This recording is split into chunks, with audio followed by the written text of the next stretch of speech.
Arms embargo now! Arms embargo now! Arms embargo now! That's right, people of New York City! Today we stand here on November 2nd. It's clear from this crowd, from the protests we've seen erupt and stay strong in this city every day since October 8th, that the people in their masses, in all of their diversity, stand with the people of Gaza and with the people of Palestine. It is clear that the main demand of American people, of people across the world, is an arms embargo and a stop to this genocidal assault. This American genocide on Gaza, on Lebanon, and on the broader Arab region must be stopped. Shame on all who endorse it, shame on all who send weapons, and shame on all who plan and provide political support. At the head of them, shame on the U.S. ruling class, who since day one has been leading this genocidal onslaught on our people. And shame on their despicable attempt to use the elections as a way to sideline the people's main demand.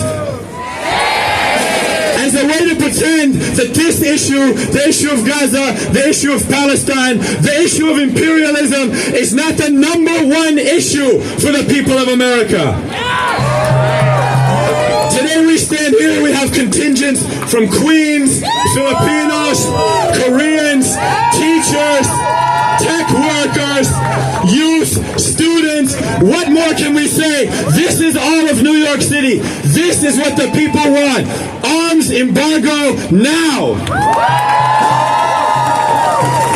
And what the people will not allow, what we have been clear on since October 8th, since October 7th, before that, in fact, is that we will not vote for genocide. We are here today to assert our demand for an arms embargo for the freedom of the more than 10,000 Palestinian political prisoners who are stuck, rotting away, thrown away, resisting still in brutal Zionist prisons. We are here to lift the siege on Gaza, and we are here for a free Palestine from the river to the sea. And none of this movement would have been possible without millions and thousands and millions of ordinary people joining the streets, organizing, and building the kind of force we need to continue to assert this demand until November 5th and beyond November 5th. And none of it would have been possible without several organizations leading this movement. And I'm going to call up now Lulu from the Palestinian Youth Movement, one of the organizations that I'm proud to be a member of, that has been in this fight since before October 7th, and will be in it until the end.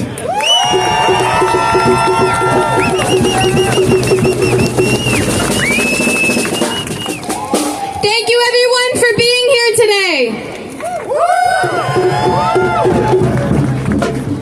We gather here on the Saturday before the U.S. elections, 392 days since the beginning of the U.S. genocide on Gaza.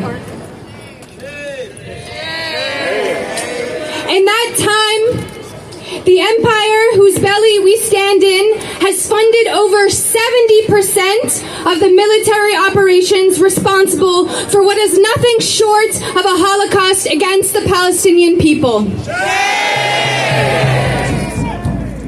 With our tax dollars, Kamala Harris, Joe Biden, and Democrat and Republican politicians alike have funded Israel's slaughter of hundreds of thousands of our people to the tune of billions and billions of dollars. Shame! This election year, we declared that if genocide is not a red line, then in fact, no red lines exist for U.S. politicians. Right. In the past year of tireless mobilizations, our movement of people, millions of people across North America, has borne witness to the moral bankruptcy, the shameless shameless bloodlust and the corrupt treachery of elected officials.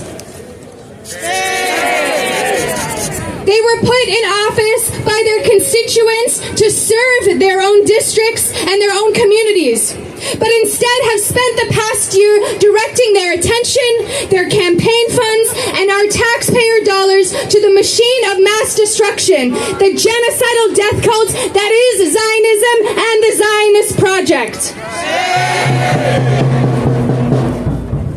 After 1 year of sidelining our movement, of refusing to even pay lip service to our demands, these same politicians now ask for our votes on November 5th.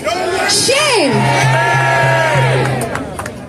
As Palestinians, as Arabs, and as people of conscience, we say, for us to vote for any politician who has materially supported Israel during this genocide would be the moral equivalent of signing our names with our people's blood, our mothers' and fathers' blood, our cousins and aunts and uncles' blood, our children's blood. We refuse to be moved, and we refuse to vote for a single elected official who in this past year has chosen to ignore the will of the masses and their tireless efforts to stop this genocide. We refuse to vote for any elected official who's remained complicit in the mass slaughter of our people, whether through voting in support of continued arms shipments, or through accepting blood money from AIPAC and other Zionist lobbying groups. On November 5th, we cast no votes for genocide.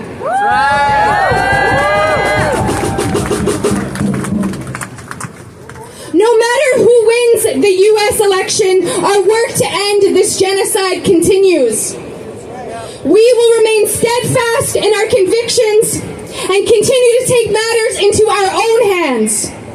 The movement calls for a people's arms embargo.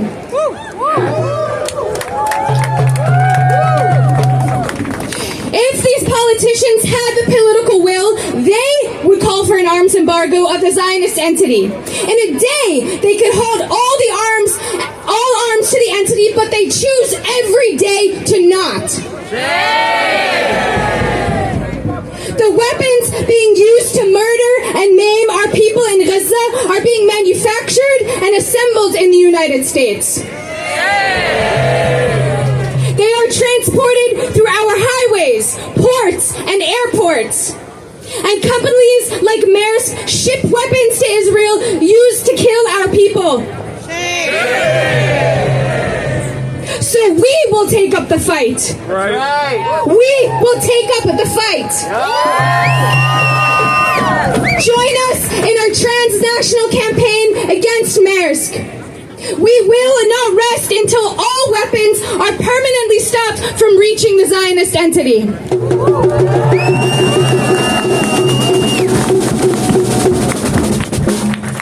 Liberation will not come from politicians or from any vote cast on a ballot in the belly of the empire. Right. Rather, it will be us, the free people of the world and the Palestinian people, to continue our struggle from wherever we are, and for as long as necessary, until Zionism is dismantled and Palestine is free.